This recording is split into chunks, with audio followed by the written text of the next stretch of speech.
turn it up. Good morning and welcome to the ninth biennial Vincentian Chair for Social Justice Conference. We focus this year on care for our common home, the cry of the earth and the cry of the poor. On behalf of the Vincentian Center for Church and Society and the Vincentian Research Fellows, I extend a warm welcome to all of our faculty, students, St. John's community, as well as our dear guests and partners in the work of social justice. My name is Christine Hamill-Cregan, and I joined St. John's University this past summer as the Associate Director of the Vincentian Center for Church and Society.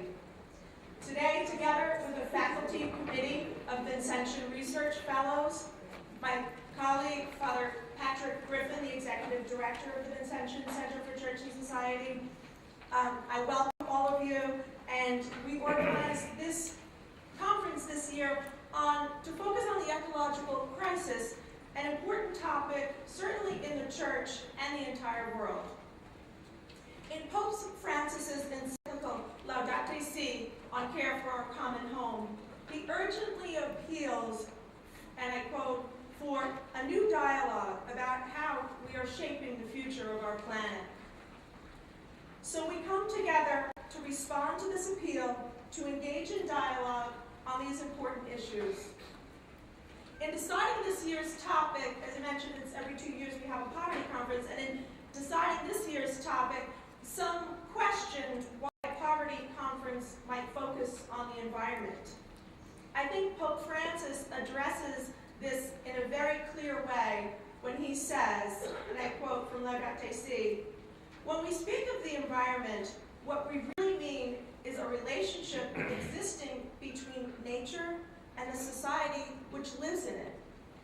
Pope Francis goes on to say in his encyclical that, quote, "It is no longer possible to find a specific, discrete answer for each part of the problem. It is essential to seek comprehensive solutions which consider the interactions within natural systems themselves and with social systems. We are faced not with two separate crises, one environmental and the other social, but rather with one complex crisis, which is both social and environmental. Strategies for a solution demand an integrated approach to combating poverty, restoring dignity to the excluded, and at the same time, protecting nature." End quote, in Pope Francis's own words. Today, we're grateful to have a distinguished group of experts from St. John's University, as well as our other sister and brother institutions in this work. We have experts in the disciplines of theology, economics, science, law, and the social sciences. Our aim has been to bring scholars from different disciplines to join you, who in and of your own work and expertise are experts yourselves, but to bring this whole group together to address this one complex environmental and social crisis with a keen interest and focus on the poor. We'll have an opportunity this afternoon, in particular, in collaborative and participatory dialogue sessions to identify some concrete actions to address this current crisis, with the aim, again, to promote the common good and alleviate the disproportionate impact on the poor. Before I invite Father Patrick Griffin to lead us in prayer, I want to draw your attention to a few exhibits outside. I think you've seen them. There's the Tobin College of Business students are exhibiting their GLOBE, the work that they do on GLOBE. Bill Lotto is an environmentalist who's a consultant. We're going to have an event here on February 11th. You're welcome to, and he's here as to consult and have conversations about how to go true green. Professors Catherine Shaughnessy and Caroline Fuchs are going to lead a few sessions, 3 sessions called Dialogue On to read Laudate Si in the coming weeks for students and folks at St. John's. We also have St. John's for Fair Trade. They're selling things outside. You're welcome to purchase, as well as the Ladies of Charity have an exhibit with other fair trade items. And to note, we are having the fair trade coffee today. Coffee's outside. I hope you were able to have some on your way in, and it's available on the breaks. The bookstore is meant to be here, and I didn't quite see them arrive. Oh, they arrived. Okay, thank you. And the bookstore is selling the Pope's encyclical, Laudato Si, on Care for Our Common Home. And one of our presenters, Dr. John Ruder, recently wrote a book entitled The Disaster Profiteers, How Natural Disasters Make the Rich Richer and the Poor Even Poorer. So those books are available for sale outside. A quick word about today's schedule. It is tight. We have so many great experts. We want to have ample time to spend with each one. So we are going to try to keep everything on time and to a tight schedule. Coffee's outside. Lunch will be in the adjacent room. The restrooms are down the hall this way. We have a whole team of volunteers, Ozanam scholars, ladies of charity, graduate assistants who are helping. You'll notice that they have red on their volunteer. Please reach out to them if you need anything throughout the day. I ask you to silence or turn off your cell phones. And without further, I'd like to invite Father Patrick Griffin to lead us in prayer. Many of you already know Father Griffin. He has many years of association with St. John's University. Was previously a member of the Board of Trustees here at St. John's. He was the EVP, the Executive Vice President for Mission and Branch campuses at one time. He recently was the Special Assistant to the President, and in July was appointed Executive Director of the Vincentian Center for Church and Society. So I'm pleased to invite Father Patrick Griffin.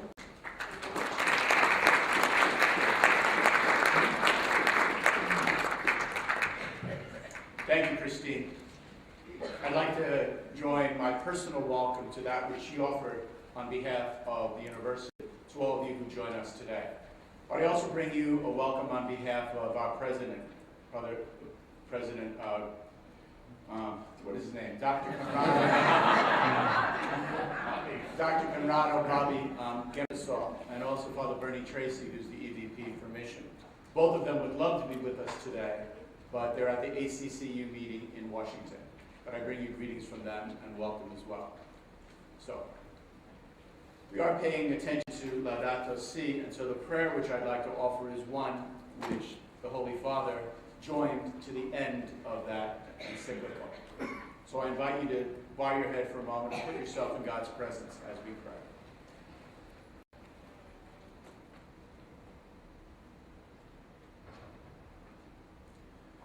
All-powerful God, you are present in the whole universe and in the smallest of your creatures. You embrace with your tenderness all that exists. Pour out upon us the power of your love, that we may protect life and beauty. Fill us with peace, that we may live as brothers and sisters, harming no one. O God of the poor, help us to rescue the abandoned and the forgotten of this earth, so precious in your eyes.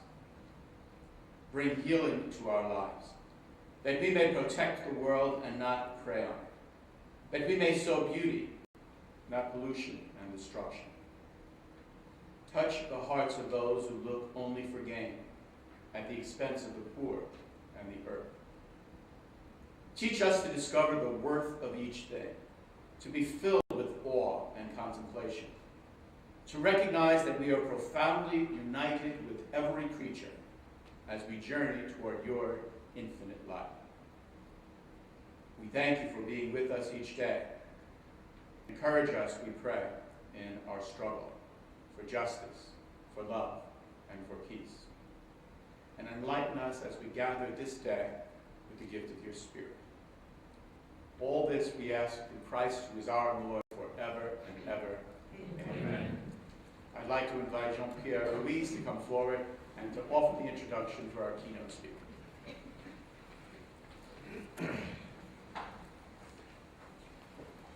Good morning, everyone. Good morning. It is a singular honor and privilege to introduce to you our keynote speaker for this conference, someone I've known for quite a long time. It's one of my few distinctions that our keynote speaker and I wrote our doctoral dissertations under the same roof, dealing with canon lawyers and the like, as he in ethics and I in biblical studies started this whole bit. Father Bryan Massingale received his doctorate in moral theology from the Accademia Alfonsiana in Rome. A professor at Marquette University in Milwaukee, he specializes in social ethics and teaches courses on Catholic social thought, African American religious ethics, liberation theologies, and racial justice. This scholar-activist's approach to social ethics focuses upon the impact of religious faith, both as an instrument of social justice and as a catalyst for social transformation. He is the author of Racial Justice and the Catholic Church, which received a first-place book award from the Catholic Press Association of America. He's the author of over 70 articles, book chapters, and book reviews, which have appeared in both scholarly and pastoral journals of national and international renown. His current research projects explore the contribution of Black religious radicalism to Catholic theology, the notion of cultural sin and its challenge to Catholic theological ethics, and the intersections of race and sexuality in both social life and Catholicism. Dr. Massingale is an honorary alumnus of St. John's University. This is one of the 2 honorary doctoral degrees he's received, and most recently held the Bernard Hamley Chair at Santa Clara University. He's also been the recipient of Marquette University's highest award for teaching excellence. In addition to his academic pursuits, Professor Massingale strives to be a scholar activist through serving faith-based groups advancing justice in society. He is a noted authority at a national level on issues of social and racial justice, having addressed numerous conferences and lectured at colleges and universities across the nation. I think you will be challenged, you will be provoked to serious thought, and you will welcome the words of our distinguished keynote speaker, Bryan Massingale. Welcome.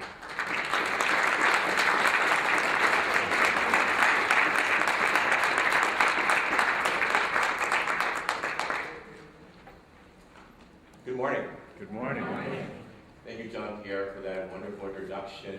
Jean-Pierre and I do go way back, and we were both much younger and eating Italian pasta together over in Rome. And I want to thank the Vincentian Chair for their hospitality and the Vincentian community for their hospitality, for you for your invitation to open this conference in which we talk about issues that are present and important, not only for the survival of our planet, but for the survival of humanity, and especially for the survival of those who are most endangered, the poor and those in color. My address is entitled this: The Evidence of Things Unsaid, the Silence About Racism in the Care for Creation. The Evidence of Things Unsaid. It's a play on a major work by James Baldwin, The Evidence of Things Unseen. I want to interrogate the silence about a particular social issue when it comes to looking at the conjoined discourses of care for creation and the care for the poor.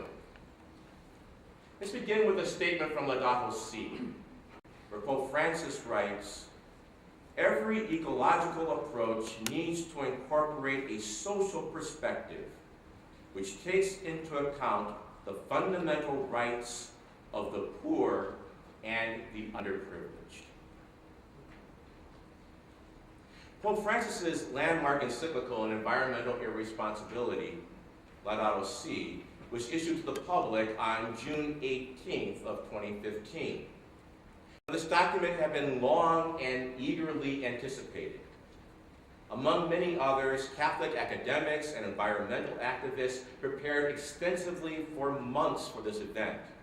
They were lining up press interviews, cable news appearances, and opinion pieces to frame the document's discussion and its reception. In this country, however, the encyclical's message was quickly supplanted by another seismic event. The public's attention was galvanized and riveted upon events that unfolded the previous night in Charleston, South Carolina. 8 African Americans who had gathered in church for their weekly Bible study were murdered by a white youth who espoused a message of white supremacy and racial hatred. Witnesses reported the shooter's chilling words. Quote, "I'm here to shoot black people," unquote. And, quoting him, "You rape our women, you're taking over our country, and you have to go," unquote. The tragic slaying and the events that followed renewed intense public debate over the public shootings of unarmed black people, especially men, the presence of Confederate flags on public property, the power of forgiveness, and the value or the disvalue of black lives in our nation. The Catholic environmental community, however, was stunningly silent. I was a witness to this as the discussion unfolded on the Public Theology Listserv, a listserv of over 100 academics and scholars and activists, overwhelmingly Catholic, that I belong to. And as the June 18th unfolded, the community had geared up for months for the rollout of this encyclical, yet they seemed unable to make sense of the events that were transpiring around them. Some wanted to go ahead with their prepared media packages and their appearances, yet worried that this might appear tone deaf and irrelevant given the tragedy that unfolded. I posted the following on the listserv, hoping to help draw some connection between the Laudato Si and the still unfolding tragedy. I began by quoting Pope Francis, who wrote, "We are not faced with two separate crises, one environmental and the other social, but rather one complex crisis which is both social and environmental." Then, quoting myself now, "I believe that Laudato Si and the tragic events of Charleston show us that we have to broaden the way we think about ecology and the environment. Pope Francis doesn't just put the earth or nature at the center of our attention, but the poor as well. In fact, he castigates those who speak of ecological responsibility in a way that is divorced from the plight of the poor, challenging environmental discourses that treat the poor as," and these are his words, "an afterthought." Environmental racism, this is continuing quoting me, environmental racism is a reality in this country, where communities of color have long borne the brunt of ecologically degraded neighborhoods and a higher prevalence of environmentally linked health diseases. This is how we can speak of the encyclical in a way that captures one of its major themes while also speaking to the enduring sin of racism in our country. Now, while a few on the listserv expressed appreciation for my contribution, more were still chagrined that their media appearances were being canceled in the light of Charleston. One, a noted public theologian with a major media footprint who will go unnamed, lamented, quote, "I've been bumped off 2 TV interviews because they decided to focus on South Carolina. TV news isn't capable of focusing on more than one story," unquote. Apparently, so are many Catholic leaders in the environmental community, who also suffer from an inability to appreciate or articulate that there are not 2 stories here. Care for the earth and racial justice, but rather one interwoven story. A story so interconnected and seamless that care for creation is impossible in the absence of a proactive concern about racism. Now, I know that there are some students here who have been bribed by your professors that you have to write a reflection paper for extra credit. So, listen up. I'm going to give you the outline of what I'm going to do now. This is your talk, okay? What I'm going to do is basically problematize the linkage between care for creation and care for the poor. I'm going to do that by focusing on the issue of environmental justice and environmental racism. So I'm going to proceed in the following steps. One, I'm going to call to mind what's going on now in Flint, Michigan, because we dare not have a conference and not have that at least make a guest appearance. Secondly, I'm going to provide an ethical reflection upon the events that are going on in Flint, Michigan in light of environmental justice.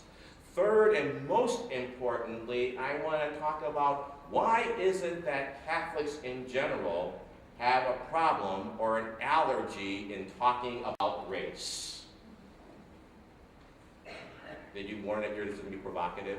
Stay tuned, that's the most provocative part. And then finally, to end by saying and reiterating what I think is a very papal and very orthodox conclusion, that we cannot care for the environment without caring about the poor, and we will not care about the poor without a racial justice conversion. Got that, students? Okay, that's your talk, beginning, the middle, the end. If we depart from the outline, we're simply having a Pentecostal Holy Ghost moment. We'll go with that for a moment, we'll get back on track again. For the Catholics in the audience, we know there's a ritual structure to everything. So, now, Flint, Michigan. Let's begin by talking about Laudato Si again.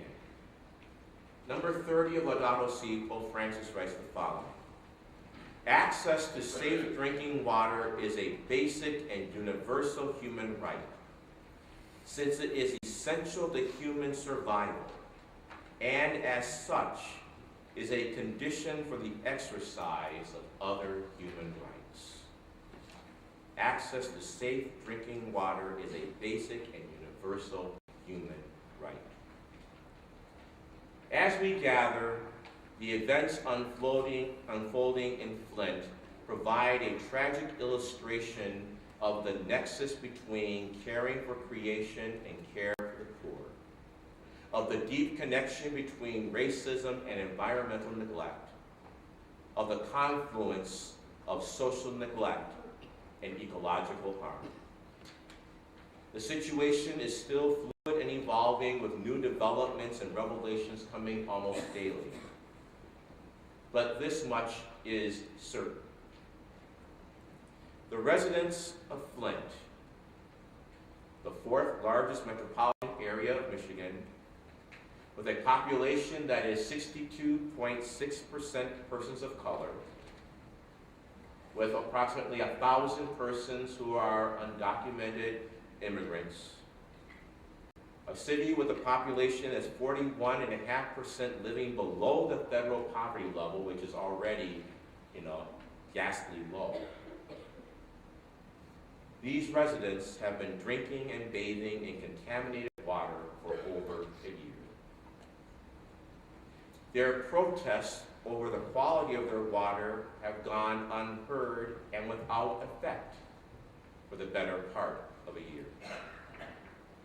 And this much is also certain. Very few doubt that the situation would have unfolded in the same way had the water supplies of white and affluent communities such as Grosse Pointe, Michigan, or Ann Arbor, Michigan, would have been similarly compromised. Some background on this crisis. The poisoning of this majority black population of the city is a product of a system failing the people of Flint and many of our nation's cities on many levels for a long period of time. As manufacturing jobs left cities like Detroit and Flint, unemployment soared, property values declined, and the people who remained found themselves trapped in poverty in cities whose tax revenues were outstripped by the services these cities were responsible for providing for their citizens. The result? Drastically inferior employment prospects, inferior education, both of these leading to higher crime, and inferior health outcomes for people of color in many urban centers throughout our country. We need to underscore at the outset that racial ghettos have never been an accident. They are the results of public policy. Now, this is a short, but I believe accurate explanation for a very complex confluence of systems that together represent what we call structural racism. We know that at several points during 2014 and 2015, concerns were raised about the quality of Flint's water. And because of Flint's status as a town in emergency receivership by the state, because of mistakes and or neglect by the Michigan Department of Environmental Quality and the EPA, and because of a seemingly lack of urgency from the governor's office or Flint's succession of governor-appointed emergency managers, lead-poisoned water continued to flow from Flint's taps for more than a year. To put it simply, figuring out the problem of Flint's water was not a priority for the governments responsible for protecting Flint's people. Jim Wallace, the noted evangelical social activist and scholar, concludes his recent analysis of the situation in the following way. He says, in areas where generational poverty and municipal fiscal instability are realities, it is disproportionately poor people of color who bear the health impacts of things like old pipes, corrosive water, lead paint, bad schools, and so many other issues. The fact that the city is poor, is mostly black, and had an unelected town manager making cost-cutting decisions regardless of the will of its people paints a grim but a not unfamiliar picture. The fact that we all on some level know these facts and that many in the white community tacitly accept this is what must become unacceptable to us all.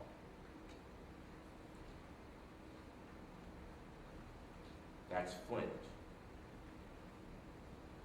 Let's do a brief ethical reflection upon what's happening in Flint and putting it in the context of environmental justice and environmental racism. Raising issues of environmental racism and environmental justice surfaces uncomfortable but difficult truths. Though we all live on the same planet, we do not breathe the same air. We do not drink the same water. We do not eat the same foods. The difficult and uncomfortable truth is though we live on the same Mother Earth, we do not necessarily share a common environment. To paraphrase George Orwell from his famous novel, Animal Farm, though the earth may be shared, some environments are more equal than others.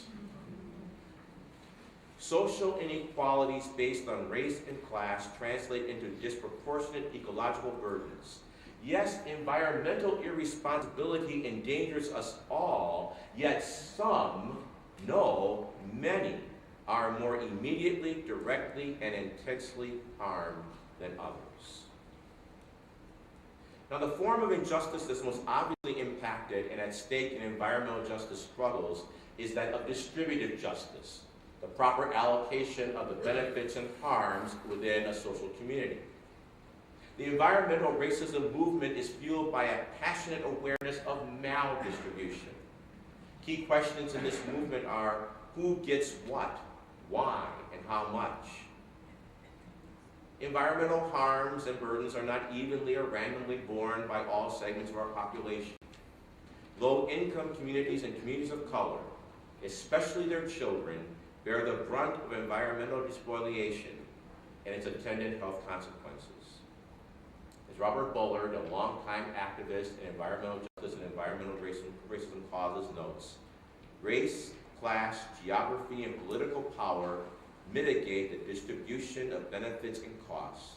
Some communities become opportunity rich, while others become opportunity poor. To put it bluntly, the communities of the powerless and the socially stigmatized become what some have called sacrifice zones, dumps for the nation's waste. When we press deeper and ask, why is this the case? Why is there this lack of distributive justice? Certainly, one major factor is that persons of color are vulnerable because they too often lack effective means of participating in the decision-making processes that affect their communities. The appointment of unelected city managers in Flint, some maintain, is an exemplary instance of such disempowerment. People of color are also disadvantaged by public hearings that take place in remote locations or at inconvenient times or in languages that are not their own.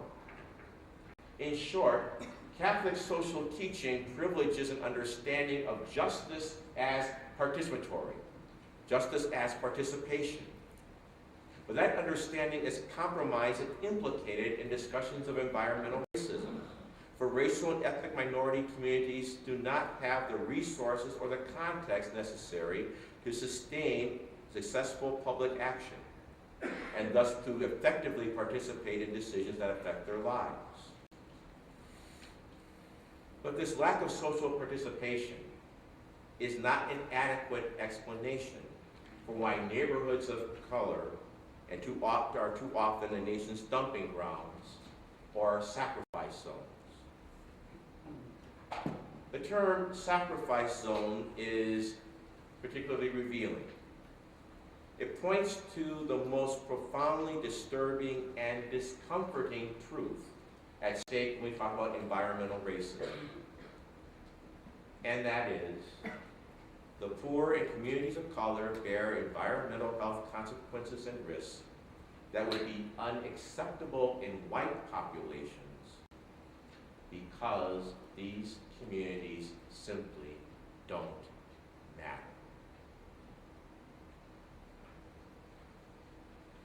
In the words of a Harvard researcher who is commenting on the decline of public interest in AIDS prevention, he stated, "Racism in this country enables people to not care for people who are not like them." Racism enables people to not care for people who are not like them. There are many ways we can, definitions we can give of racism. But stripped to its essence, racism describes the collective, albeit largely tacit and publicly inadmissible conviction that people with darker skins are less important, less valuable, and thus more expendable than people with lighter skins. That's what it's really all about. That's the harsh reality beneath discussions of environmental injustice or racism. It's also the deepest reason why environmentally compromised neighborhoods of our cities do not arouse a communal sense of injustice.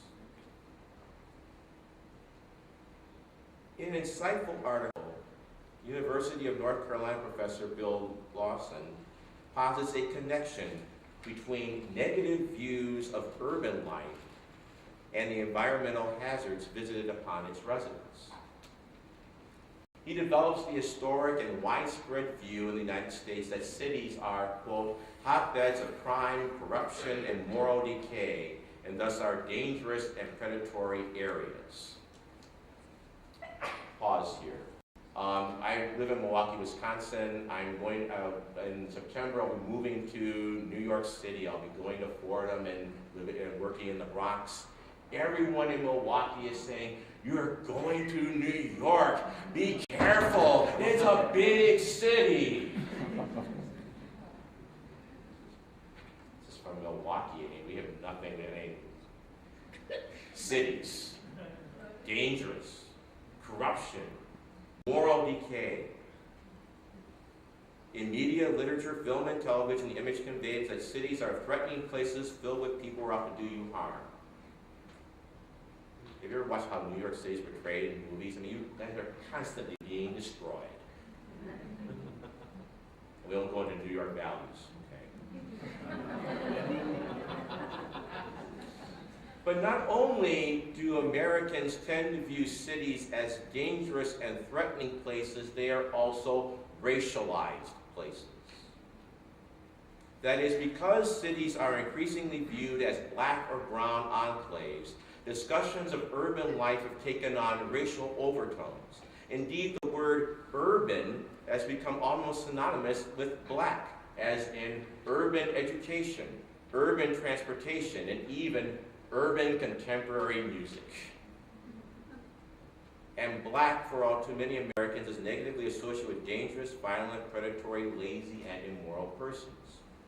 Hence, Lawson argues that when the negative image of urban life is matched with the historic negative attitudes toward black and other persons of color, one has a recipe for social neglect, abandonment, and exploitation. And this has severe environmental consequences. I'm quoting him now. He says, when cities are seen as black homelands, urban residents claim that policymakers minimize the impact of dumping and other hazardous forms of pollution. Why should we care what happens to cities? The blacks have taken them over. Why not put waste dumps in poor black neighborhoods? We're not hurting anyone by dumping there. If we put housing and parks in their neighborhoods, they will only destroy them. And he concludes, if a place is thought to be already polluted by racial identifiers, we need to contain the pollution by keeping it in that area. Or in the New York Times this morning, an email has just surfaced regarding the situation in Flint of a public nurse who responded to complaints about the water and the lead present by saying, it's only a matter of a few IQ points. It's not the end of the world.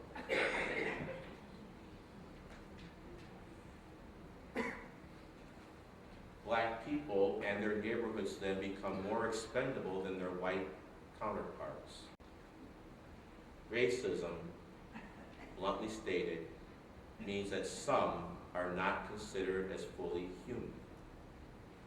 In the words of the U.S. Bishop's landmark letter, Economic Justice for All, they state, the ultimate injustice is for a person or group to be treated actively or abandoned passively as if they were non-members of the human race. To treat people this way is effectively to say that they simply do not count as human beings. Unquote. So we see this nexus, this connection between environmental irresponsibility and the racial class composition of human communities. But now we move to the third section, and that is to interrogate why, if there is this nexus that's there, that's been established over decades of research, is this nexus silent or absent in the majority of Catholic ethical environmental discourse?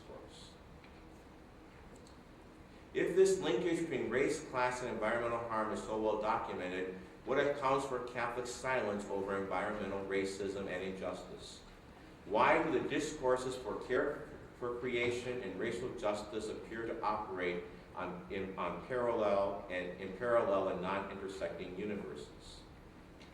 Not to call out anyone in particular, but when we go to the Catholic Climate Covenant website, which is one of the premier websites in terms of Catholic environmental activism, one finds no mention of environmental racism or environmental justice.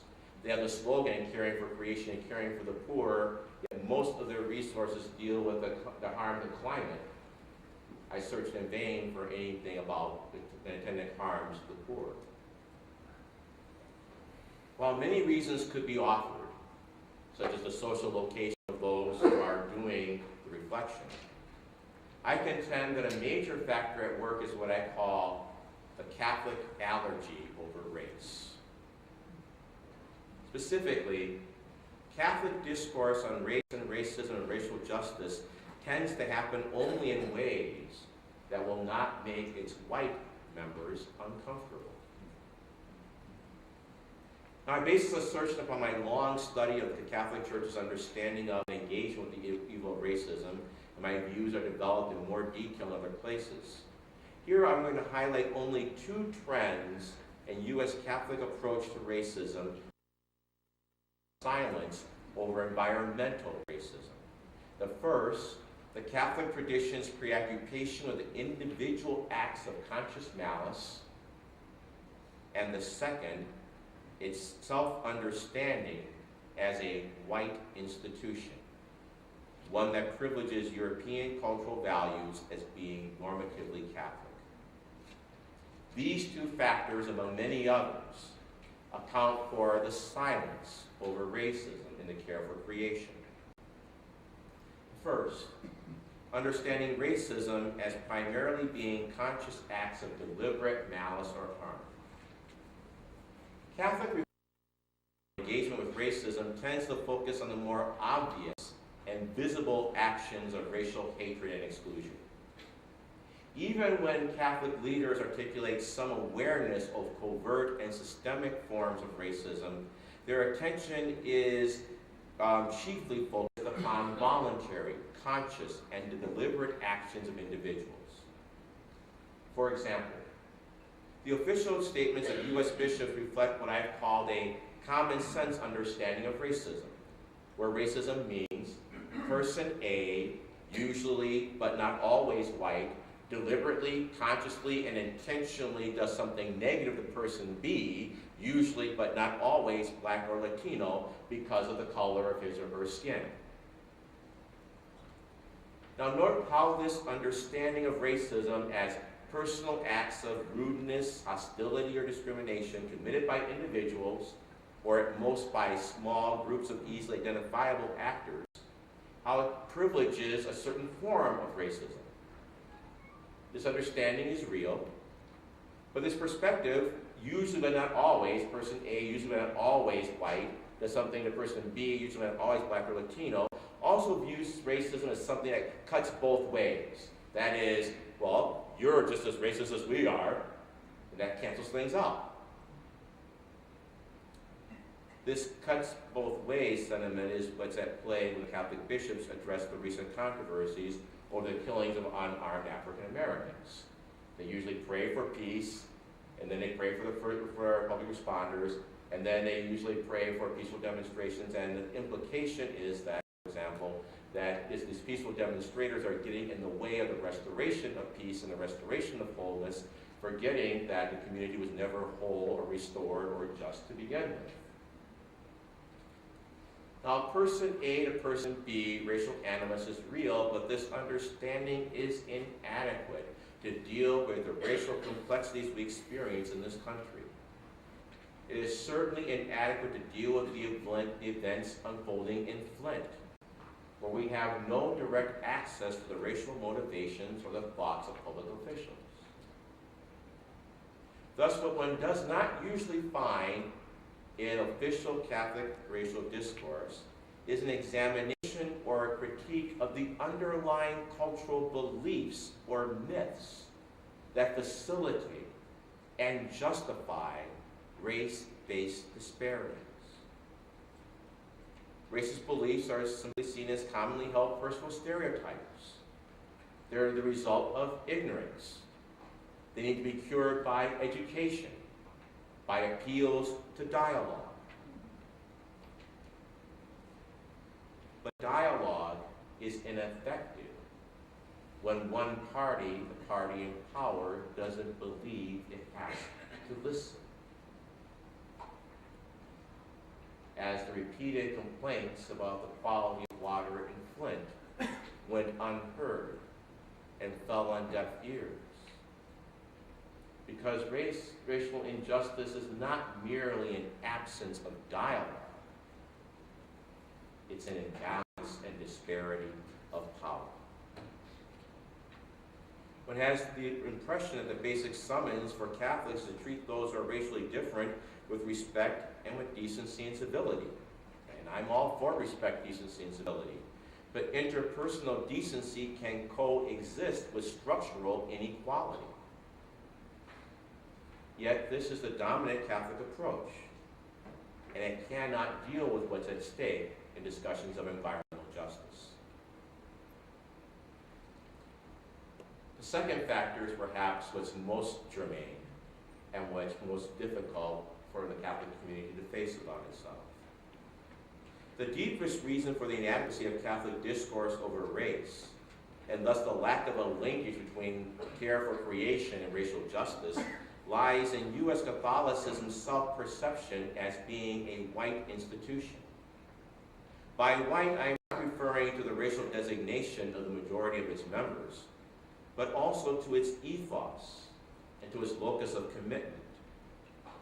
This whiteness was perceptively described in the mid-1970s by Brother Joseph Davis, who was then the director of the National Office for Black Catholics.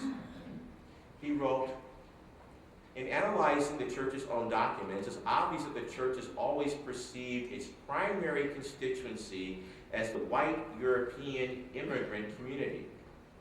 On several significant occasions, when the Catholic Church had the opportunity to depart from the structures of racism so rigidly imposed by the dominant society, and to affirm the humanity and dignity of black people, it has invariably backed off in deference to the sensitivities of the white Catholic community." He wrote that in 1975. Or as I've stated elsewhere, what I mean by saying that the Catholic Church is white, I'm not simply talking about the European roots of its liturgical aesthetics. I'm trying to call attention to the pervasive belief that European aesthetics, music, theology, and persons, and only these, are standard, normative, universal, and truly Catholic. Let's see how this normative whiteness expresses itself. Consider some reflections that were offered by several bishops in discussing a proposed pastoral letter on the sin of racism. The last collective letter that the U.S. bishops issued was back in 1979. In the middle of the 2000s, I was engaged in a 5-year process to be the ghost writer for the bishops in terms of advancing a new pastoral letter on racism. It never got issued. One day I'll write an article on the pastoral, it never was. But when we're talking about the last draft, one of the bishops said, quote, "If we say what you want us to say, our people will get mad." Another said, quote, "My people won't understand white privilege," unquote. I wrote down their observations and I said, "Thank you, Your Excellencies, for your comments. They are more helpful than you realize." But I have a question for you. When you say that your people will get mad or your people won't understand, whom do you mean? After I'm sure that there are many Black and Latino and Native American and Asian Catholics in your diocese who will welcome this document and understand exactly what is meant. So who are your people? There was silence in the room. One of the Latino bishops had his eyes shot straight up looking at me. One of the Black bishops just said,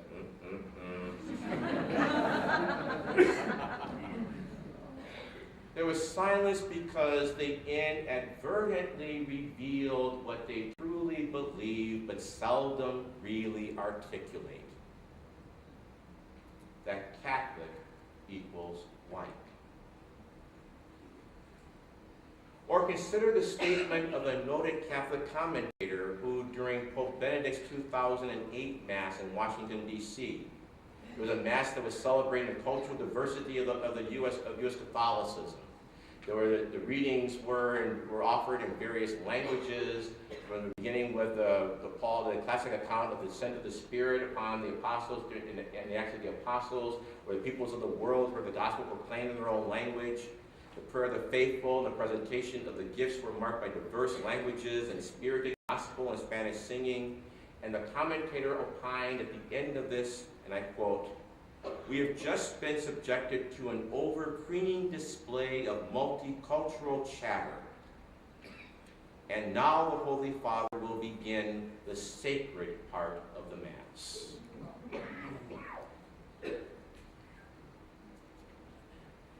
Note the disjunction between multicultural chatter and sacred. And the fact that this statement was aired on a Catholic network renowned for its orthodoxy and has never been publicly repudiated or challenged by anyone in our hierarchy.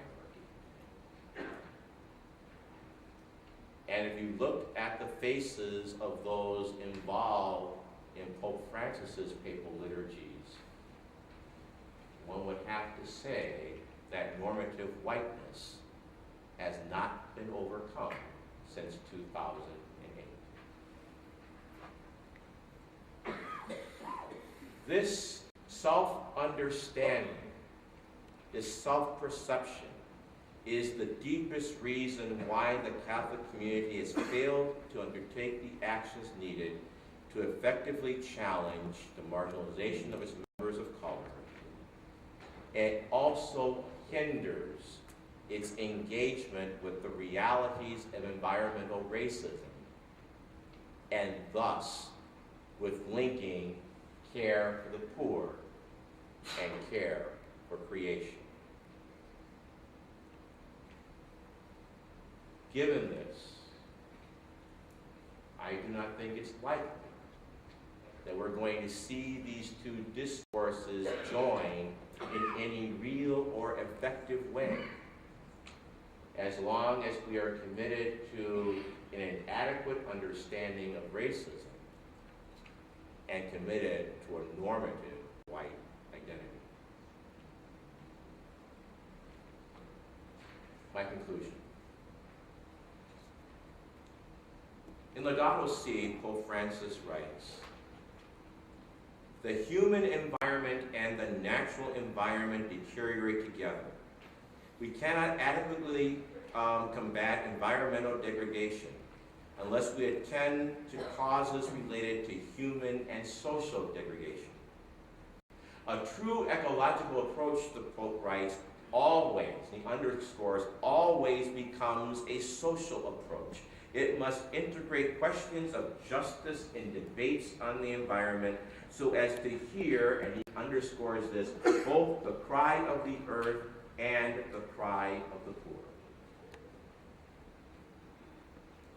I wonder if the Catholic community of environmental scholars and activists really, truly believes this message of Pope Francis. That we are not confronted with a single issue, that we are confronted with a single issue, not two. That there can be no authentic ecological responsibility without social justice. That without a proactive concern about racism and a struggle against structural racial subordination, there can be no authentic progress toward saving the planet. My message this morning, this keynote address, is both simple and papal. To care for our common home, we have to care for the earth and care for the poor. And we cannot care for the poor until the bodies, voices, and lives of persons of color are brought to the forefront of our ethical analysis and praxis. The work of environmental justice and environmental racism scholars is out there. It's been present in scholarship for the last 3 decades.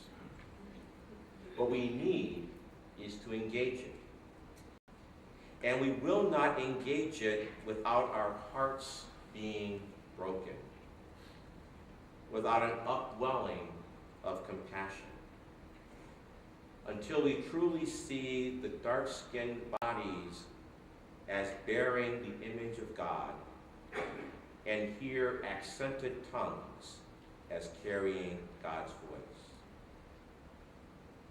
In short, we cannot truly care for creation without a prior conversion, a racial conversion, a turning to the poor.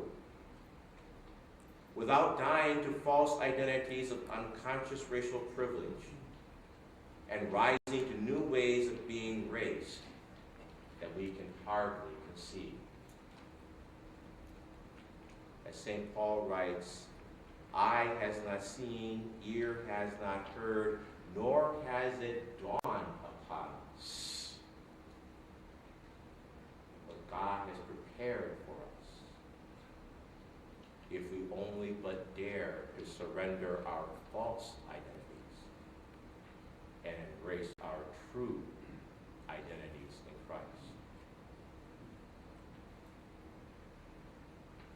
Bryan Stevenson of the Equal Justice Initiative expresses the challenge succinctly as any.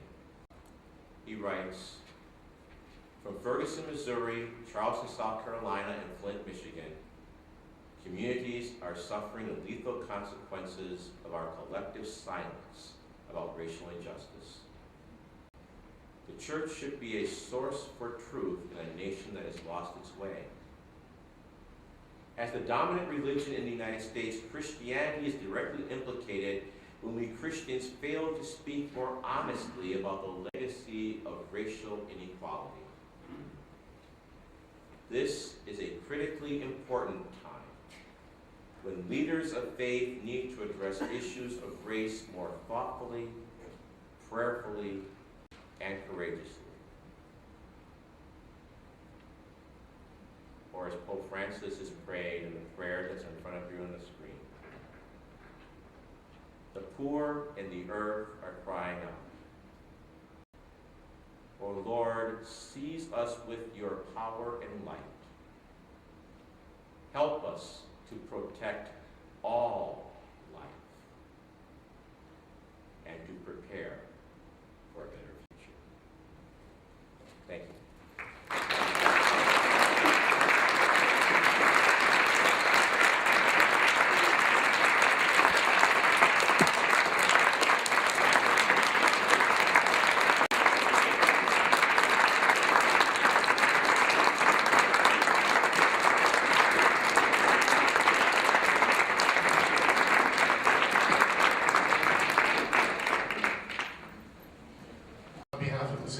University community, on behalf of all of us here present, Father Massingale, thank you for this call to conversion. May it be heard, may it be heeded. We now have a 10-minute break before the next panel begins.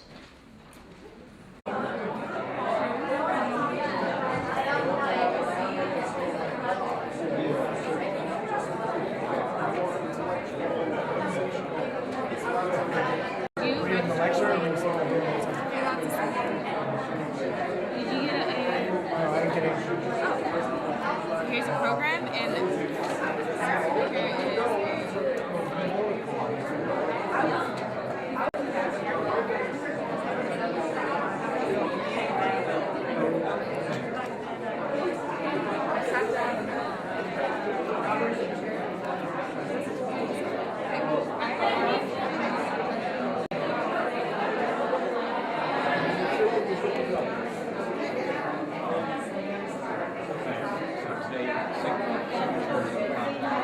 sure to get my goods.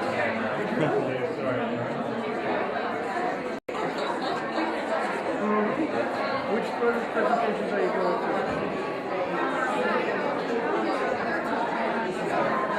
these are 25. Okay. And are you going to be here after lunch? What time is it? I'm not exactly. I'm not even sure. I think we're being here until later. Okay. So it's All right. working.